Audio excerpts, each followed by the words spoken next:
Friends, welcome to ASK study for students. Friends, आज हम लोग मैथ के टॉपिक लेकर आए हैं एलसीएम एचसीएफ, जो बहुत शॉर्ट टॉपिक है पर इससे क्वेश्चन बहुत अच्छे बनते हैं। तो हम देखते हैं कि एलसीएम एचसीएफ को लगाने का अप्रोच क्या होता है, क्योंकि एलसीएम एचसीएफ हम बचपन से पढ़ते आ रहे हैं, फिर भी हम क्वेश्चंस एग्जाम्स टाइम्स में गलती कर देते हैं। उसमें या तो हम उसको बहुत लंबा खींच के लिए चले जाते हैं, अपने एकेडमिक ईयर में चले जाते हैं, उस हिसाब से आने लगते हैं, या फिर हमें सही अप्रोच पता नहीं होती है कैसे क्वेश्चन को लगाना है। तो पहले हम बहुत सी बेसिक चीजों को ध्यान देते हैं कि क्या होता है एलसीएम और क्या होता है एचसीएफ। ज्यादा लोग को इसमें कंफ्यूज होता है कि एलसीएम क्या होता है और एचसीएफ क्या होता है। तो हम आपको पूरी बातें क्लियर करते हैं। यहाँ पे दो भाग डिवाइड करते हैं। इधर क्या है एलसीएम के बारे में, इधर क्या है एचसीएफ के बारे में। पहले आपको एलसीएम के बारे में जानना है तो आपको एक एक चीजें लेके चलनी पड़ेंगी पीछे से। एम एम मतलब क्या, मल्टीपल।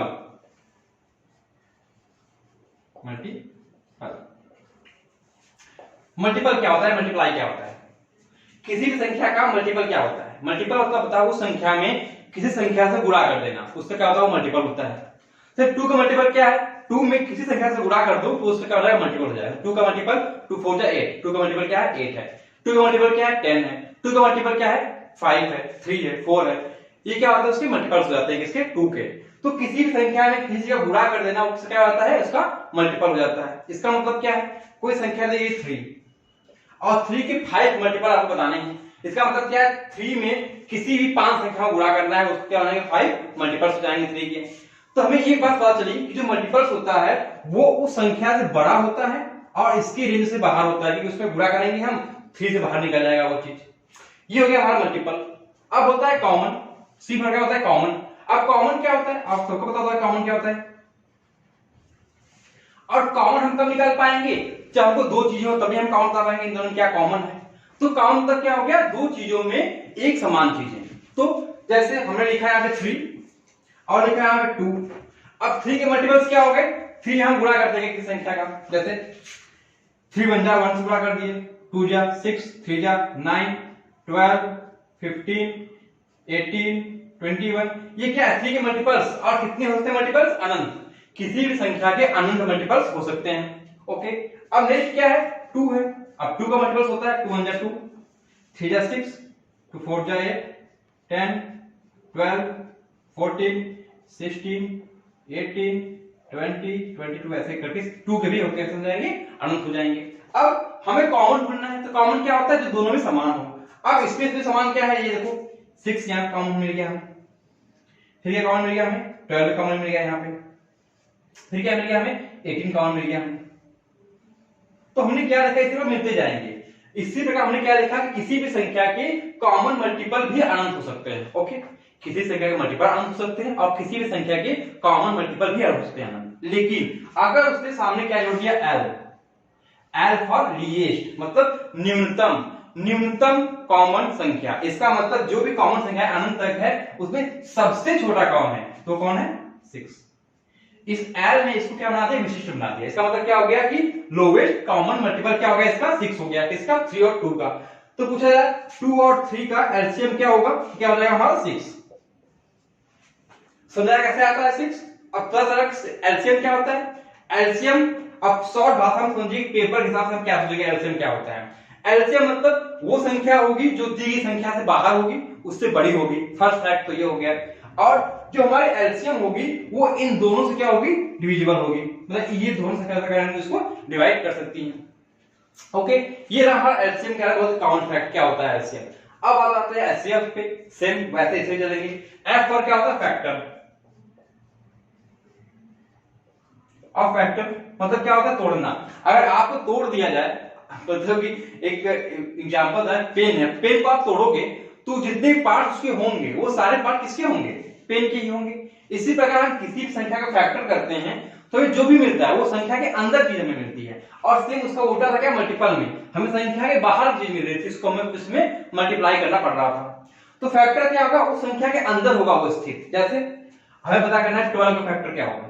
ओके, तो वो पुरानी मिलती है 5 में क्या क्या होता है 12 में, आराम से अपनी गुणनफल विधि से 2 6 2 3 3 1। तो क्या होता है इसका फैक्टर, एक तो 1 हो जाएगा, फिर 2 हो जाएगा, 3 हो जाएगा और फिर 12 भी हो जाएगा। तो क्या फैक्टर हो जाएगा, ये हो गया फैक्टर हो गया इसका। नेक्स्ट आता है क्या बात है इसका, कॉमन फैक्टर। आप समझ में आ गया फैक्टर क्या होता है? फैक्टर 1 2 3 4 ये सभी संख्याएं इसके अंदर थी, 12 के अंदर थी। ये सभी संख्याएं कहां थी? 12 के अंदर थी। ओके, अब नेक्स्ट क्या होता है? कॉमन फैक्टर क्या होता है?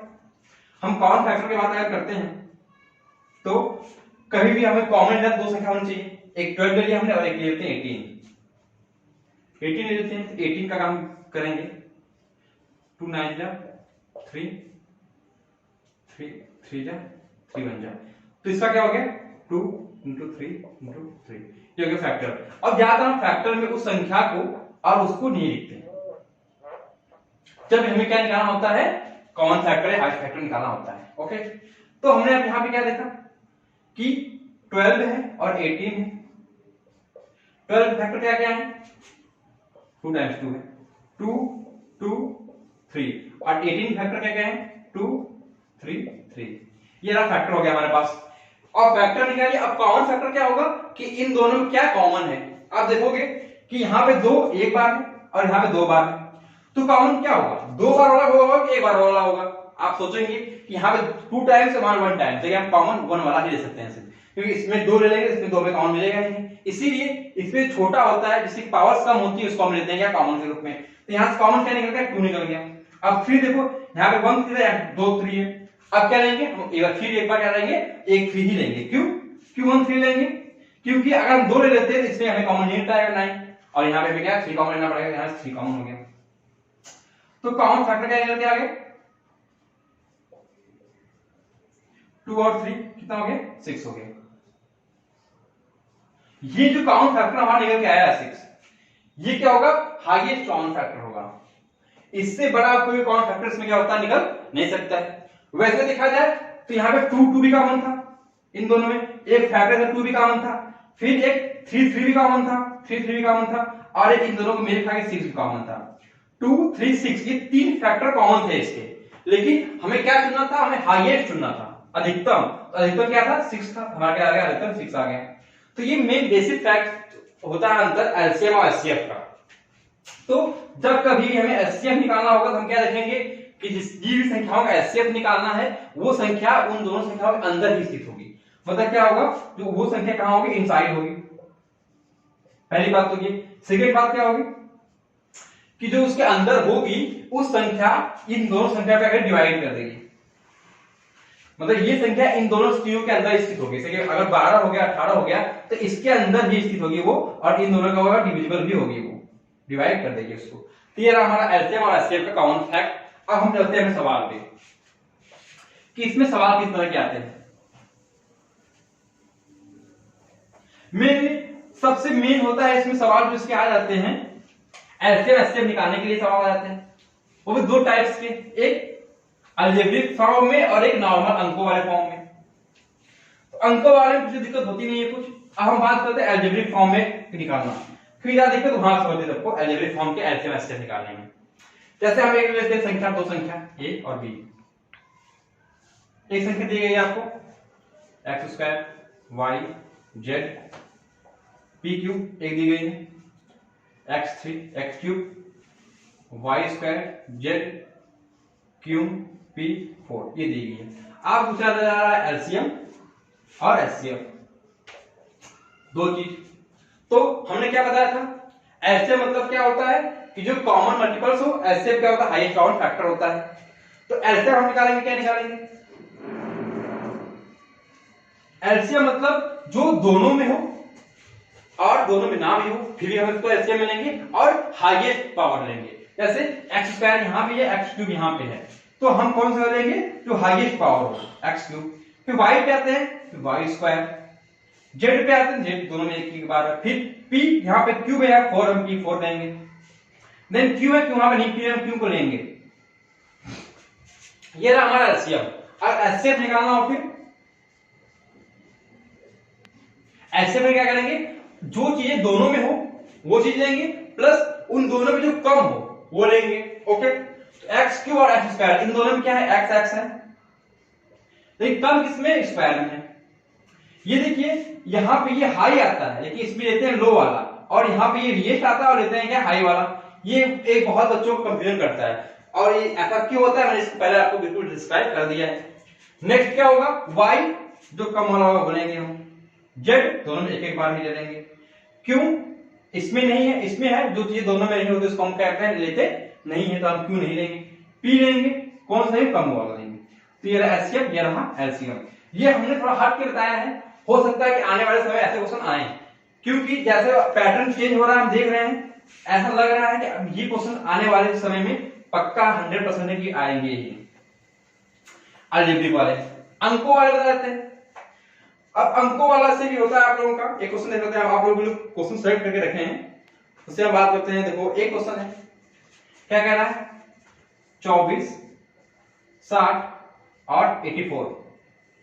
हाँ, एलसीएम और एचसीएफ की जो वाक्यांश वाले सवाल आते हैं उसमें एक बहुत चीज गौर करने वाली होती है, को, फ्रॉम और से, ये चीजें। अगर आपसे कहें कि वो बड़ी से बड़ी संख्या बताओ जो 24, 60, 84 को विभाजित कर दे, ओके, और पूछे वह बड़ी से बड़ी संख्या बताओ जो 24, 60, 84 से हो जाए विभाजित, तो को और से ने आगे पास सेंस चेंज कर दिया। आप क्वेश्चन पढ़ो और समझो कहना क्या जाता है। वो 24, 60, 84, 24, 60 और 84 को विभाजित कर दे, को विभाजित कर दे बड़ी से बड़ी संख्या, मतलब कि इनके अंदर वो संख्या होगी और इनको क्या करेगी, विभाजित कर देगी। लेकिन नेक्स्ट क्या कह रहा है, 24, 60 और 84 से, मतलब कि वो संख्या इनसे बाहर होगी और ये उनको विभाजित कर देगा। इसका मतलब से क्या दिखाएगा हमें, से दिखाएगा एलसीएम बाहर की तरफ, और को क्या दिखाएगा, एचसीएफ। ओके, समझ में? अब लैंग्वेज को कैसे पकड़ेंगे हम, कहेगा 24, 60, 84 को विभाजित कर दे, इसका मतलब इनका एचसीएफ निकालना है हमें। पूछेगा 24, 60, 84 से होगा विभाजित, तो क्या बनेगा, एलसीएम। अब एचसीएफ और एलसीएम कैसे निकालेंगे, तो नाम सबको आता है, सब लोग निकालेंगे, तो फिर बताने की जरूरत मुझको है नहीं। लेकिन अब ऐसा ना करके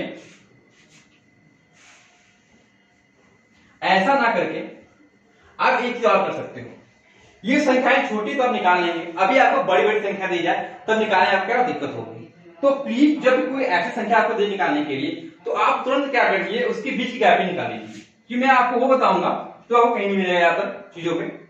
तो इनके बीच आप गैपिंग देखोगे तो यहाँ पे गैपिंग आ रही है 36 की और यहाँ पे आ रही है आपकी 24 की।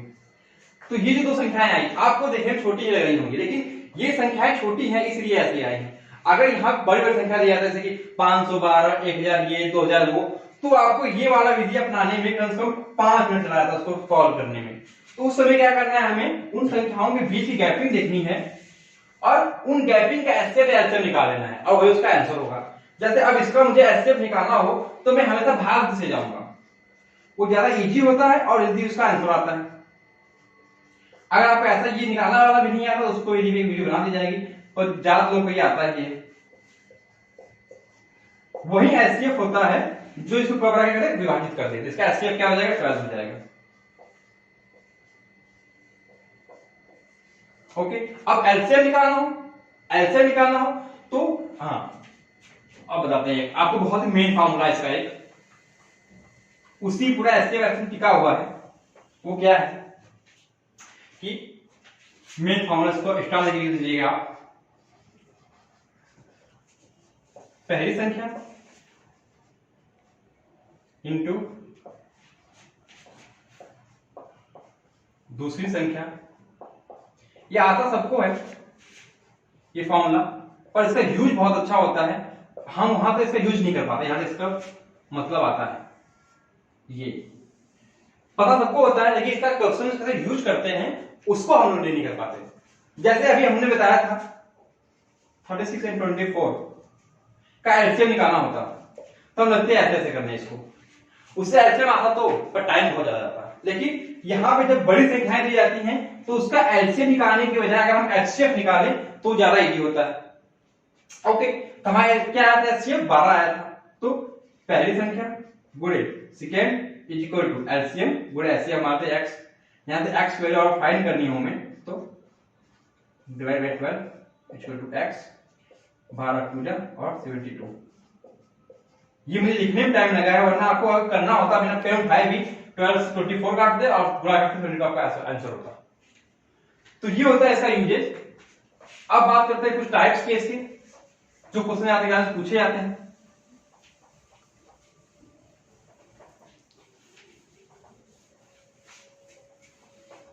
हाँ, एक और इंपॉर्टेंट चीज देख लीजिएगा आप, क्योंकि ये बेसिक क्लास है तो काफी लंबी होती जा रही है, तो उससे मतलब नहीं हमें लंबी हो रही है या नहीं हो रही है, हमें जो सीखने को मिल रहा है वो ज्यादा इंपॉर्टेंट है आपके लिए। ओके, तो अब हमने एलसीएम एसएम निकालना सीख लिया और दो पॉइंट और होते हैं।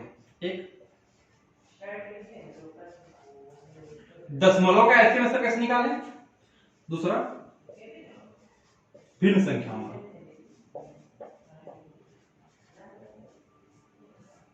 ओके, तो मैं आपको बहुत इजी से बताता हूं कि दशमलव का कैसे निकालेंगे एलसीएम एसएम और भिन्न संख्याओं का कैसे निकालेंगे। जब भी आपको दशमलव संख्याओं का एलसीएम एसएम निकालना हो तो उस दशमलव संख्या को पकड़िए जिसमें सबसे ज्यादा पॉइंट में संख्याएं दी गई हो, जैसे 1.5 है, 1.25 है एंड 1.725 है। इसका अगर आपको एलसीएम एसएम कुछ भी निकालना है तो वो संख्या पकड़िए जिसमें सबसे ज्यादा पॉइंट हो। तो आपने कहा ये इसमें 3 संख्याएं हैं, तो इस 3 संख्या के स्थान पे आप क्या करेंगे कि संख्याएं हट जाएंगी। तो आप जानते हैं कि 3 जीरो मतलब 1000 कैसे मल्टीप्लाई कर दो, तो ये संख्या जो है उस सब में मल्टीप्लाई करो। इसको इसमें करोगे आप तो 1 तो हटाएगा दशमलव और 2 आगे बढ़ जाएगा, इसमें करेंगे तो 2 हटाएगा और 1 आगे बढ़ेगा और इसमें कुछ आगे नहीं बढ़ेगा। अब ये आपकी एक नॉर्मल संख्या की तरह हो गई। अब इसका आप एलसीएम या एचसीएफ जो भी निकाला आप निकाल सकते हो। जो मैंने बताया तरीका इन दोनों की गैपिंग से आप निकालिए, वो ज्यादा आपको इजी पड़ेगा। वो निकालिए जो आपका आंसर आता है, उस आंसर में आप 1000 का यहाँ पे आपने गुणा किया है, यहाँ आपने गुणा किया है तो उसमें क्या करिए, इसको डिवाइड कर दीजिए। जो आपको प्राप्त होगा वो क्या होगा, आपका आंसर होगा यहाँ पे। ओके, समझ में आया। हम दशमलव संख्या कैसे बताएंगे। अब फिर आते हैं दशमलव वाले में जितने सबसे ज्यादा पॉइंट होते हैं उसको हटाने के लिए हम जितनी भी संख्या गुणा करना होता है उसको मल्टीप्लाई करते हैं, उसके बाद उसको एक नॉर्मल संख्या में कन्वर्ट करते हैं, फिर उसका एलसीएम एचसीएफ निकालते हैं। जैसा मैंने बताया है, अगर अंतर से निकालेंगे तो काफी इजी लग जाएगा। वो अंतर निकालने के बाद उसका एलसीएम एचसीएफ निकाल लीजिए। जो आपको निकालने के बाद आता है उसमें आप 1000 का मल्टीप्लाई किए थे, यहाँ क्या कर दीजिए, डिवाइड कर दीजिए। तो जो आएगा वो क्या होगा, आंसर होगा। अब भिन्न वाली संख्याओं पे आते हैं। इसका कैसे निकलता है LCM HCF. p by q दिया गया, इसका p बाई q कामा r बाई s कामा t बाई v, ऐसी 3 संख्याएं दी गई हैं भिन्न में। पूछेगा इसका एलसीएम और इन्हीं संख्याओं को पूछेगा। यहाँ पे नीचे लिख देता हूं मैं, यहाँ एलसीएम के लिए और इसी में पूछ देगा अगर का एचसीएफ। तो हमें क्या करना है, कुछ नहीं करना है आपको। अगर एलसीएम पूछ रहा है तो जितने भी अंश हैं, जितने भी ऊपर संख्या है, उन सबका एलसीएम ले लीजिए। p कामा r कामा t का LCM divide by q s और v, q s v का एचसीएफ। सिर्फ ऐसे इसमें करना है। अगर एचसीएफ पूछ रहा है तो ऊपर वाले का एचसीएफ हो जाएगा, p कामा r कामा t का HCF divide by q s v का एलसीएम। देखिए अगर भिन्न संख्याएं हो और उसका एलसीएम पूछ रहा हो तो ऊपर वाले का एलसीएम, नीचे वाले का एचसीएफ।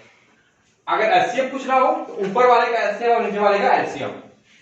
हम आपको क्वेश्चंस नहीं करा रहे हैं, यहाँ पे क्वेश्चंस की अलग सीरीज आएगी, या क्वेश्चन आपको जब क्वेश्चन कराए जाएंगे तो आपको एक लाइन सारे टॉपिक के क्वेश्चंस कराए जाएंगे, ताकि आपके सारे जितने भी कंफ्यूजन हो वो वहां पे क्या हो जाएगी, क्लियर हो जाएगी।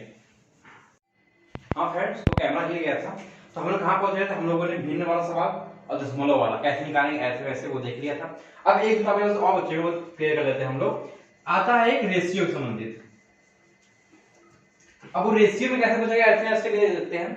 वो कहते हैं कोई दो संख्याएं हैं जिसका जो है रेशियो x रेशियो y है, दो संख्याओं का रेशियो दे दिया और उसका मस दे देगा हमें, क्या दे देगा, मस, यानी कि एचसीएफ दे देगा, हाइट कॉमन फैक्टर एचसीएफ दे देगा वो हमें, ऐसे दे दिया n।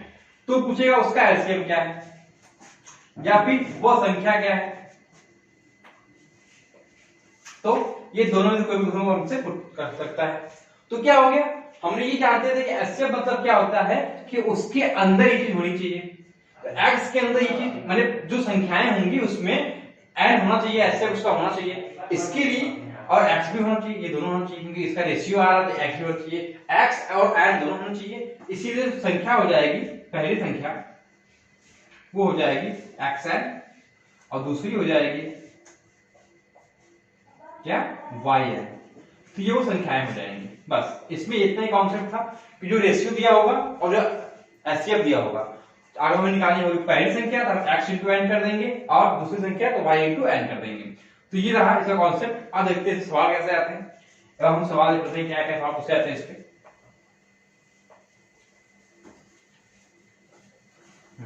तो सवाल देखते हैं क्या सवाल पूछ रहा है। कह रहा है कि दो संख्याएं हैं जिनका अनुपात 3:4 है।